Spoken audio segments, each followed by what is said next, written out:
Fast Food Nation is an expose of what fast food really is by Eric Schulzer, published in 2002. The most blatant sign of fast food is the advertising. It's everywhere. Billboards, newspapers, the internet, television, and schools. A lot of advertising is directed at children. Happy Meals, anyone? Habits established in childhood often prevail throughout an entire lifetime. This is called cradle-to-grave marketing. Fast food companies know this, so kids and teenagers are our natural targets and easy ways to meet sale goals. Part of what makes the advertising so effective is misrepresentation, often through omission of problems with their products.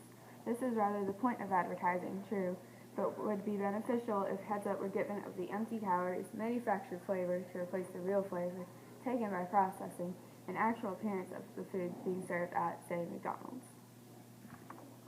The food served at fast food restaurants isn't high quality. This should not come as a surprise. What happens to make it unhealthy might be a bit of a surprise, though.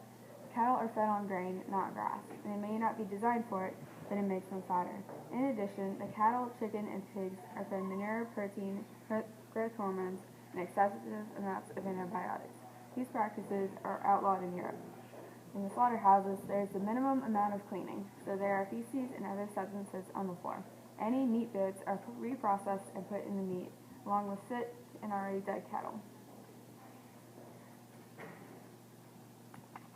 This does not contribute to a healthy product. Instead of healthy cattle being slaughtered, meat is irradiated to prevent any pathogens from reproducing. The government doesn't have the authority to recall food, and companies recalling food are under no obligation to tell the public or where the meat was sold. Meat is tested for infection by sensory tests, such as smell. Additionally, companies are competing by increasing the size and fat content of their servings. Everyone knows fast food jobs are less than fabulous. Pay is minimum wage. Most of the food preparation is mechanized, and the food arrives prepackaged, needing only to be heated and served. Teenagers are often employed because they'll put up with the conditions, are less expensive, and are inexperienced. Unions often don't exist in chains. The worker is often fired or quits after 3 to 4 months, and stroking is substituted for overtime pay. In slaughterhouses, injury and death to workers is common, with the too fast pace required by overseers, and the sanitation crews have extraordinarily high death rates, low wages, and horrible conditions, with all of the awful things they have to clean off the floor and equipment. The great selling point of the fast food companies is their uniformity. No matter where you go, the food will taste the same. Companies buy from only certain producing companies, such as ConAgra. Monopolies are extensive despite laws against them, such as the three companies that control 80% of the frozen french fry market. All of their food has flavors given it by artificial and natural flavoring, making it uniform. Extensive regulations help create all of the aforesaid, helping squish individual growers and potential for improvement in local franchises. Prices for fast food are low, maybe because at every stage, companies conspire to keep prices low. In many beef and potato growing areas, there are only 1 or 2 buyers, who are often never buying on the same days. Beef prices are hidden from the beef growers, so they don't know how to price their beef.